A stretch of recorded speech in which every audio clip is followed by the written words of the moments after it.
तर नमस्कार मित्रांनो, आज आहे आमच्या कॉलेजचा शेवटचा दिवस. तर आज आम्ही आमच्या कामात होतो म्हणून आज व्लॉग काही सकाळी शूट करणं झालं नाही, म्हणून आता व्लॉग आम्ही शूट करत आहोत. नंतर आम्ही क्लासच्या बाहेर आल्यानंतर सगळे मुलं एकमेकांच्या शर्टवर सिग्नेचर काढत होते आणि स्वतःच्या गर्लफ्रेंडचे नाव लिहित होते. सिग्नेचर करून झाले की सगळ्यांनी विचार केला की आता काय करायचं. तर मित्रांनो, आजचा शेवटचा दिवस होता, तर सकाळी आम्ही शूट करणं काही झालं नाही. शूट न काढण्याचं कारण हे होतं कारण की आमच्या मागे खूप मोठं काम होतं आणि काम म्हणजे की आम्ही आमच्या क्लासला खूप सुंदर सजवणार होतो. शेवटचा दिवस होता म्हटलं की सगळ्यांनी सजावं म्हटलं. आता शेवटचा दिवस होताच तर आता म्हटलं की सरांना आणि आपल्या प्रिय मॅडमला काहीतरी गिफ्ट नवीन द्यायचं. तर आम्ही सगळे मित्र आणि मित्रांनो, गिफ्ट म्हणजे आमच्या तिघांनीच नाही तर आम्ही सगळ्यांनी विचार केला की सगळ्यांच्या मताने गिफ्ट घ्यायचं, म्हणजे कोणाला काही प्रॉब्लेम नाही की माझ्या मताने नाही घेतलं, तू माझ्या मताने नाही घेतलं. मग आम्ही सरळ निघालो मार्केटमध्ये. मार्केट म्हणजे आपल्या मार्चच्या मेन लाईनमध्ये. तर मेन लाईनमध्ये आम्हाला हे दुकान दिसलं, न्यू सुहाना म्हणून. तर सगळेजण मित्र आले आणि आम्ही सगळे गेलो अंदर.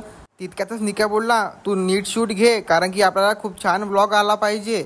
तर गेल्यावर म्हटलं माझ्या ताल पावा, म्हटलं कसा आहे. तर मग तिथे आरसा दिसला, आरसात पाहिलं मी स्वतःला. गिफ्ट घेतल्यानंतर मी विसरूनच गेलो की आपल्याला व्लॉग शूट करायचा आहे. डायरेक्ट आलो आम्ही मग क्लासमध्ये. मग क्लासमध्ये सगळी डेकोरेशन ओके होती. मग लगेच सर आणि मॅडम आले आणि मॅडम बोलल्या वाव. मग सरांकडून रिबिंग काढली आम्ही आमच्या क्लासची. नंतर लगेच सरांनी आणि मॅमनी पूजा केली. तर बोलला की नारळ मी फोडतो आणि बजरंग बलीचं नाव घेतो. सर नारळ फोडलं तर फोडलं, पण बरं झालं कोणाच्या डोक्यावर नाही लागलं. तर सगळ्यांनी टिक्के लावले. नंतर सरांच्या आणि मॅमच्या हातातून आम्ही केक कट केला आणि हा मोमेंट खूप आमच्यासाठी स्पेशल होता. तर ह्या मोमेंटसाठी हा सॉन्ग खूपच छान वाटला मला.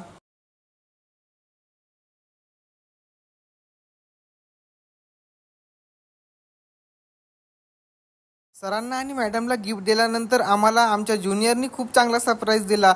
त्यांनी आम्हाला छत्रपती शिवाजी महाराजांची खूप छान अशी फ्रेम दिली. फोटो काढल्यानंतर आम्ही गेलो आमच्या स्टाफ लोकांना पेढे द्यायला. कॉलेजमधल्या सगळ्या सरांनी एकच प्रश्न केला की तुम्ही पेंटरचे विद्यार्थी खूपच हुशार आहात. सगळ्यांना पेढे वाटल्यानंतर आम्हाला लागली होती भूक. तर मग आम्ही सगळे बसलो नाश्ता करायला. नाश्ता झाल्यानंतर सगळेजण आपले स्वतःचे मनोगत व्यक्त करत होते, पण मनोगत कोणीच व्यक्त नाही केले. सगळेजण इमोशनल झाले.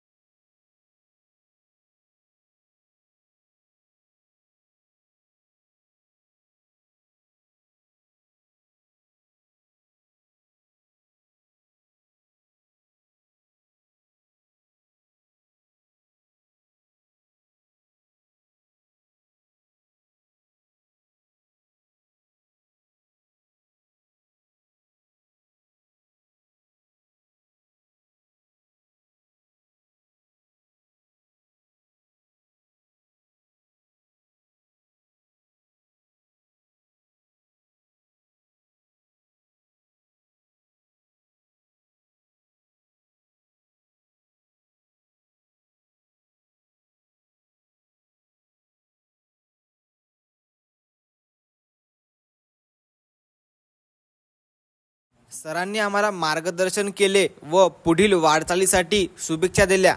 त्यामध्ये सर इमोशनल झाले आणि शेवटी एक वाक्य बोलले, तुमच्यासाठी या ITIचे द्वार सदैव खुले राहते. तर मित्रांनो, अशाच ब्लॉगसाठी मला सबस्क्राईब करा आणि बेल आयकनला प्रेस करा. आणि हा मित्रांनो, माझ्या इंस्टाग्राम ID ला पण फॉलो करा आणि अशाच मिनी ब्लॉगसाठी मला फॉलो करा. थँक्यू.